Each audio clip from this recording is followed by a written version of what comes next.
The Smiling Man at Night. I worked the night shift at a fast food joint on the corner of 7th Street and Riverside Avenue, the kind of place that's always lit but never really warm. That night, it was a little past 1 a.m. when I took off my apron, gave a weary nod to the manager, and stepped out onto the street. Usually, I'd catch the last bus home, sit by the window, and listen to a podcast all the way back. But for some reason, I decided to walk.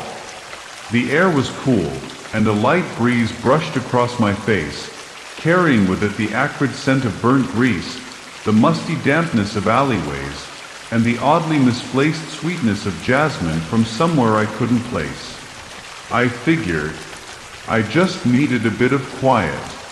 Not the kind you find in a kitchen after midnight, with the buzz of fluorescent lights and the occasional beep from a fryer timer, but the kind that exists on empty streets, where your footsteps echo on cracked asphalt under flickering lamps.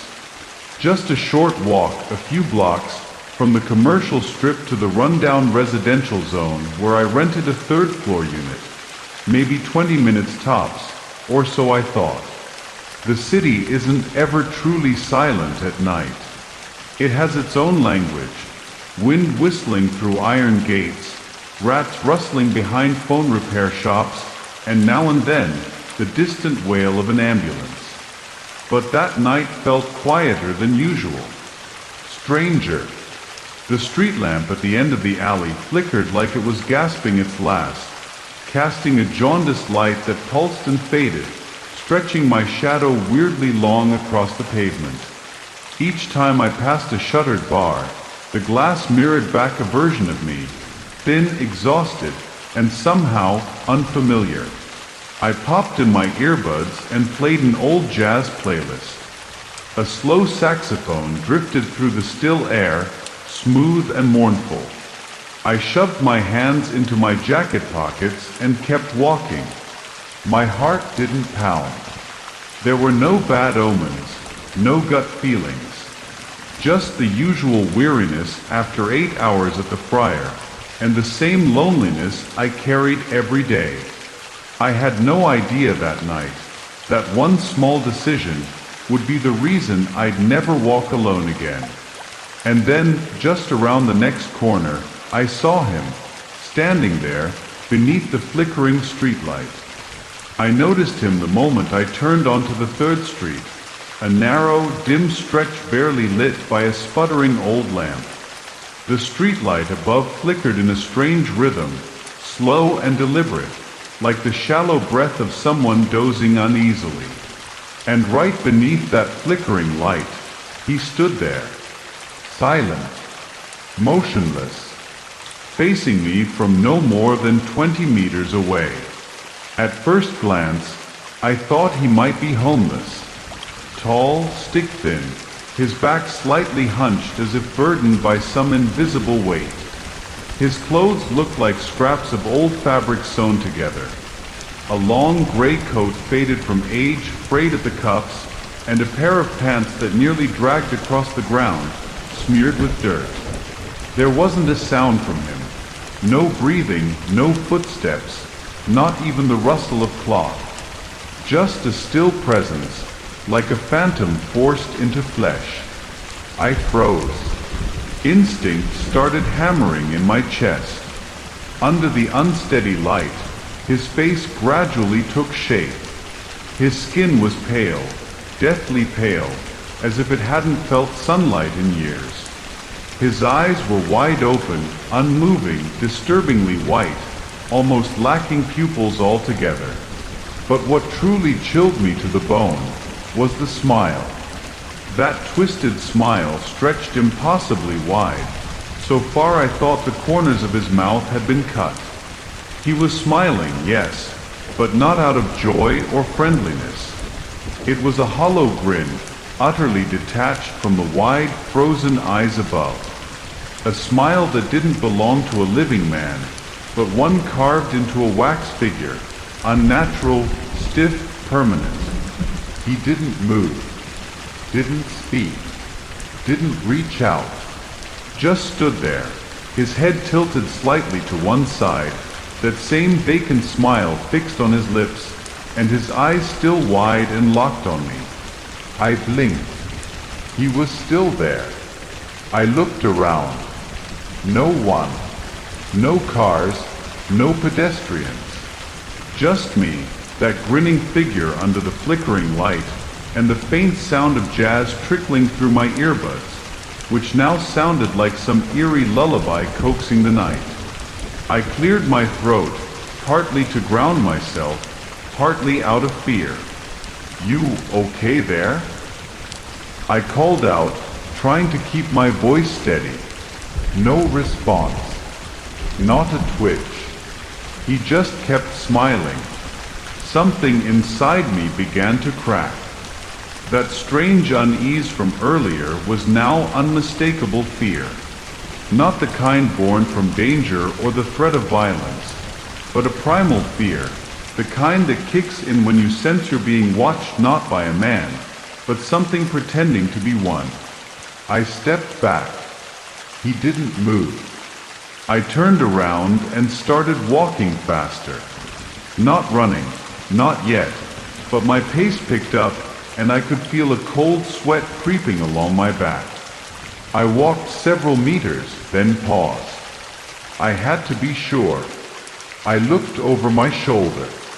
He was still under the lamp, but this time, his head had tilted the other way, as if observing me, studying how I would react. Still smiling, still staring. I turned back and walked even faster, my heart now pounding hard in my chest. The second time I glanced back, he was no longer standing under the light. He had moved closer, still in that same pose, still tilted, still grinning. But now, he was only about 10 meters away. I hadn't heard a single footstep, not a single sound. I had no idea how he got that close so quickly, so silently. My throat went dry. My ears buzzed, the music forgotten. One thought screamed in my head, run. I'd never seen anyone smile like that. A smile without emotion, without reason, without soul. The kind of smile worn by something that didn't belong in this world. As if someone had hooked the corners of his mouth and pulled, then stitched it that way forever. And I was just the unlucky soul to witness it. I picked up the pace. Not quite running, not yet, but fast enough for my calves to start tightening, my breath to grow shallow. I turned left into a narrow alley, hoping the light behind me might hold him back. But something told me, creatures like him don't fear light. The alley led into a forgotten parking lot. Only a few cars sat there, blanketed in dust, their windows fogged with age. I moved quickly along the fence, my ears straining for any sound. Footsteps, rustling clothes, breathing, but there was nothing. I glanced back. He was standing at the mouth of the alley, directly in the center. Closer this time. Clearer. As if the street lamp had chosen to spotlight him just for me. And he was moving. Not walking normally. Not running. Not dragging his feet. He was moving in a way that defied logic, on his tiptoes, fast and light, like a cartoon villain, arms limp at his sides, head tilted at an unnatural angle, that twisted smile never shifting. Not a single sound. I turned and ran for real this time. My heart surged against my ribs, thudding up into my throat. I veered down another road, toward the soft neon glow of a gas station at the far end, even though I knew it had closed long ago. As I ran, I glanced back. Mistake. He had stopped the moment I looked. Frozen in place like a statue, only the tattered hem of his coat fluttering slightly in the breeze. Again he tilted his head, this time farther, almost curious, as if wondering why I was afraid. I sprinted across the street, slipping on a slick patch of pavement. Cold water soaked through my shoe and jolted me back to full alertness. I ducked behind a brick wall next to an old warehouse, trying to catch my breath. Just a few seconds. Just enough to think. Just enough to convince myself I wasn't losing my mind. And then, I heard something. Not footsteps. Not breathing. Laughter. Soft. Nasal. Like a low hum trapped in a throat. It wasn't loud. It wasn't otherworldly. It was worse. It was real. I turned. He was standing right around the corner, barely 3 meters from me. This time, I screamed, a strangled, broken sound that barely escaped my throat. I turned and ran again, pure panic taking over. Streetlights, power lines, cracks in the sidewalk, all blurred past me like a fever dream. He was toying with me. I knew it now. A sick game where he didn't have to catch me. All he needed was for me to look. And I kept doing it.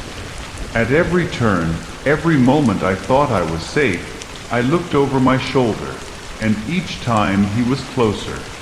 It was as if simply believing I was being followed brought him back, a few steps nearer each time. I tore through a small park, praying for someone. But the benches were empty. The garden lamps flickered like dying fireflies. I stumbled onto the damp grass, nearly face-planting. My hands were trembling. My chest burned. I had never felt so hunted in my life. I turned again. Another mistake. He was standing in the middle of the path now, knees slightly bent, like he was preparing for the next creep step forward. But this time, he blinked. Just once, a slow, deliberate blink. And it shook me more than anything else. Because until now, I hadn't seen him blink at all. I didn't know what it meant, but I understood something terrible. He was becoming more alive. I kept running, fighting the urge to look back. I could feel wind at my neck, sense a pressure closing in behind me. I made a hard turn onto the main road, praying for a taxi, any light belonging to the living. A pair of headlights appeared in the distance. I waved frantically, nearly stumbling into the road. The driver slowed, rolling down his window. "You all right, buddy?" I didn't respond right away. I glanced back. No one. I froze. The entire block behind me was empty. No figure. No smile. No eyes. I climbed into the car. The driver's voice sounded far away, like it came from another world. "You look like you just ran out of hell." I nodded, not saying a word. But as the car pulled away and I dared to glance into the rearview mirror, I swear, under the dim glow of a streetlight several blocks back, a tall, thin figure was slowly standing up from the curb. And that smile was still there. I had no idea how long I'd been running, only that my legs were numb, and my lungs felt like they were being crushed by some cold, invisible hand. Streetlights flickered past overhead like stuttering flashes of lightning. No footsteps behind me. No laughter. Nothing. Just an icy void that clung to my back like a second skin. I turned down an alley next to an abandoned warehouse. Inside, it was pitch dark, the air thick with rust and damp rot. I nearly tripped over a busted dolly. My hands fumbled along the wall until I found a heavy metal door, locked from years of disuse, but not bolted. I braced myself and shoved it open. The hinges groaned like something long dead waking from sleep. I slipped inside. The interior was lit by a single cracked bulb swinging lazily from the ceiling, its weak light pulsing like a dying heartbeat. Empty shelves stretched out like bones, and old cardboard boxes sagged under years of dust and decay. It was the perfect place to hide, or vanish without a trace. I shut the door hard and dragged a fallen beam across it. Then I slumped against the wall, gasping, my whole world tilting at the edges. My chest burned, and I was trembling. From fear or exhaustion, I couldn't tell. For a moment, I allowed myself to believe I was safe. And then I heard laughing. Not loud, not echoing. Close, so close it brushed the back of my neck. A faint, nasal giggle. Whisper soft but cold as a blade. I turned toward the glass window, and I stopped breathing. He was there, standing just outside the glass, face pressed up against it. That same grin stretched impossibly wide, head tilted, eyes still wide, still unblinking. His forehead was so close to the glass I could see condensation, or was it just the chill? I didn't believe this thing had lungs. Or blood. I staggered back, knocking over a rusted metal shelf. Old cans clattered to the floor like a death knell. I dropped to my knees, hands clamped over my mouth, eyes locked on the figure outside. He didn't move, didn't flinch. He just smiled, his head twitching ever so slightly, as if shivering from delight. He didn't need to come in. He knew I saw him, knew I was afraid, and that was enough. I crawled behind the register, scrambling through drawers for anything, a tool, a blade, a rock, something to defend myself. But the drawers were empty, just layers of dust and mildew.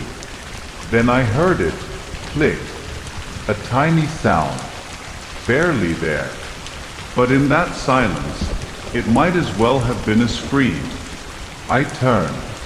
The back door, the one I just locked, was slightly ajar. No one had touched it. No sound. No creak. Just open. I lunged forward, ready to slam it shut again, when I saw it. A hand, pale, thin, and utterly still, resting gently against the edge of the door. I screamed. It wasn't a sound I recognized. Raw. Animal. My voice cracked in two. I stumbled backward, knocking down another shelf, bolting through the aisle toward the back of the store. I spotted a small room at the far end, maybe an old supply closet. No lock, just a thin door. I slammed it shut behind me and pressed my entire weight against it, bracing it with everything I had. Outside, the laughter came again, this time louder. Not quiet, not gentle, it echoed, deep and reverberating like something rising from the bottom of a pit. It wasn't laughter anymore, it was a welcome, a celebration. He was enjoying this, every second of it. Something heavy crashed in the main room, maybe the shelf I knocked over. I heard footsteps. No more tiptoes. No cartoon movements. These were steady, deliberate, and heavy, like drums beating under the floor. I didn't know how long I sat there with my back against the door. Minutes. Maybe an hour. The light in the closet flickered one last time and died. Total darkness swallowed me. But I knew he was still there. I didn't need to see. I could feel him on the other side. And then silence. No laughter. No footsteps. No breath. Nothing. I didn't dare open the door. Didn't dare move. I only knew one thing. When a predator stops growling, it means it's ready to strike. I don't remember exactly how I got out. Everything after that door is a blur, like a dream that dissolves just before the climax, or a nightmare that refuses to let you wait. I remember headlights slicing through the dark, the wail of a siren, and a voice calling out, "Is anyone in there?" The police. A night patrol, pulling over after spotting the warehouse door left ajar. When they shone their lights inside, I all but crawled into view, shaking, soaked in sweat, dirt, and raw fear. I stammered through what happened. They listened, or pretended to, then went around to check the area. But no one saw anything. No footsteps, no man at the window, no smiling man. Just me, and a dead, empty warehouse that might as well have been a tomb. They looked at me with a mixture of concern and doubt, then drove me back to the station for questioning. I've never been able to explain it. I've stopped trying. After that night, I moved apartments. Quit my job at the fast food joint. I never walk home alone past midnight now. I don't wear earbuds when I'm outside. And most of all, I always check behind me, even in broad daylight.